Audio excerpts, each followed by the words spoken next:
Live from GCW's Broadcasting Center in New York City, it's GC News.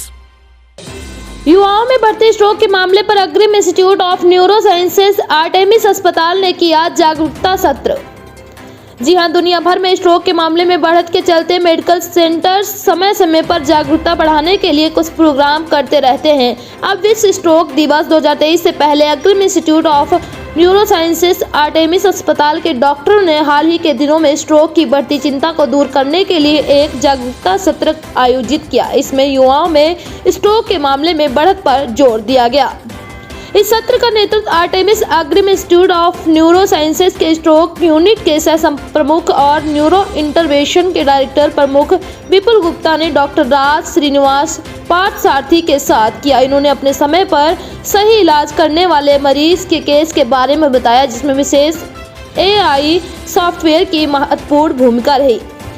ऐसा दावा है कि यह भारत में पहली बार है कि किसी अस्पताल ने आर्टिफिशियल इंटेलिजेंस रेडियोलॉजी और सॉफ्टवेयर को अपनाया है, जो CT और CT एजेंसियोग्राफी के फोटो का स्वतंत्र रूप से विश्लेषण करने में सक्षम है और अगर मदद की जरूरत होती है तो तुरंत मेडिकल को सूचित कर सकता है।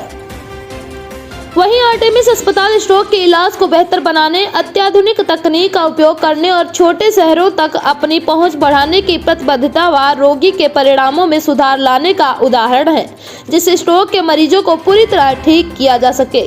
आर्टेमिस अस्पताल की स्ट्रोक यूनिट में हाल ही में best unit in management of stroke के लिए विश्व स्ट्रोक संगठन द्वारा डायमंड स्टेटस अवार्ड से सम्मानित भी किया गया।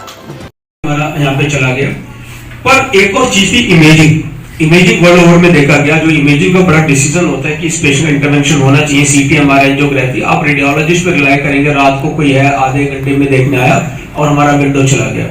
इसके लिए आर्टिफिशियल इंटेलिजेंस सॉफ्टवेयर भी आए हैं। हम लोग बड़ी कोशिश की बड़े टाइम से, बट दीज आर कॉस्टली कि हम लगाएं। तो वर्ल्ड ओवर ये ट्रेंड आया है कि ये AI software are very well developed now, it is not something like a research. वो ऑटोमेटिकली CT में देख लेता कितना डैमेज एरिया, MRI में कितना डैमेज एरिया और मेजर नली ब्लॉक है, तो वार्निंग आ जाती है डॉक्टर को, स्टेट एक मरीज ऐसा है जिसको इंटरवेंशन की जरूरत है। तो हमने ये artificial intelligence software, we are the first one in north India to install it. इससे जो स्पीड ऑफ डॉक्टर, जो सारे न्यूरोलॉजिस्ट, न्यूरो क्रिटिकल केयर हम सबके पास है, तो हमारे पास ऐप में वार्निंग आ जाएगी कि ये मरीज आया within 2 minutes. Then every dedicated team में भी कोई डॉक्टर आके देखेगा, सीनियर डॉक्टर, वहाँ जूनियर डॉक्टर उसको आया कि ब्लॉक है नहीं है क्या है, और किसी ने आके देखा तो डिले होने का स्कोप है। So this artificial intelligence software we have installed and this is proving to be very useful in speeding up and time. कोई पेशेंट मिस ना हो, किसी डॉक्टर ने गलत देखे कि नली ठीक है, बाद में सुबह हमने देखा नहीं यार ये ऐसा ना हो। और नंबर 2, स्पीड हमारी बहुत फास्ट हो जाती है इस सबसे करने से। इसका एक और भी बहुत बड़ा यूज है आर्टेमिस में। तो चलो हमारे 6 लोगों की डेडिकेटेड टीम है, पर ऐसी तो गुड़गांव में कोई और टीम नहीं है, तो पेरिफेरल सिटीज में कैसे होगा? अब पेरिफेरल सिटीज में इंजेक्शन तो लग जाते हैं आजकल, इंजेक्शन लगाने का ट्रेंड जो मैंने बताया, थ्रोम्बोलिसिस हो जाती है, पर ये थ्रोम्बेक्टमी प्रोसीजर हम रेवाड़ी हो गया, हिसार हो गया, रोहतक हो गया, आसपास सिटी जहां से हमारा पेशेंट शिफ्ट होने का टाइम भी है, पर हर पेशेंट को बोले shifting, that is wrong. It is not needed, why should we shift and cost issues and transfer issues.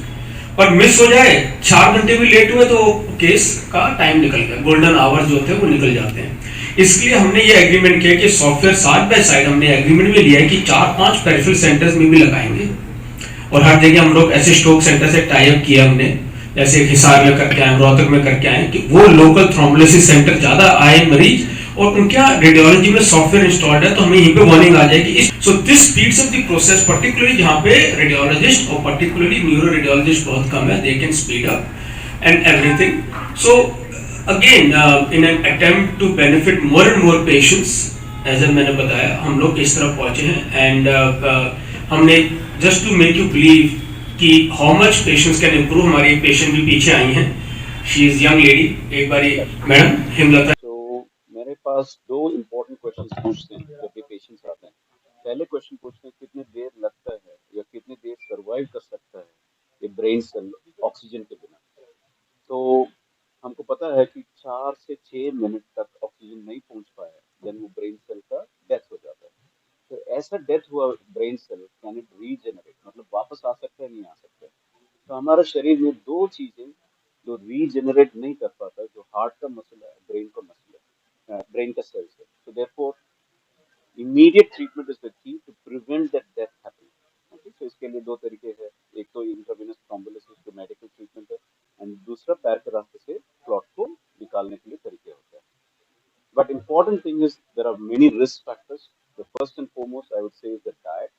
हम Indians we are thin on the outside but fat on the inside. मतलब हमारा visceral organs में fat accumulate हो जाता है, brain का नस में भी, heart की muscles as well as हमारा heart की arteries में भी, हमारा liver, pancreas. So ये fat different type of fat है जहाँ पे हमारा hormones act नहीं कर पाते, putting higher risk of stroke, diabetes, and ये सारे हमारा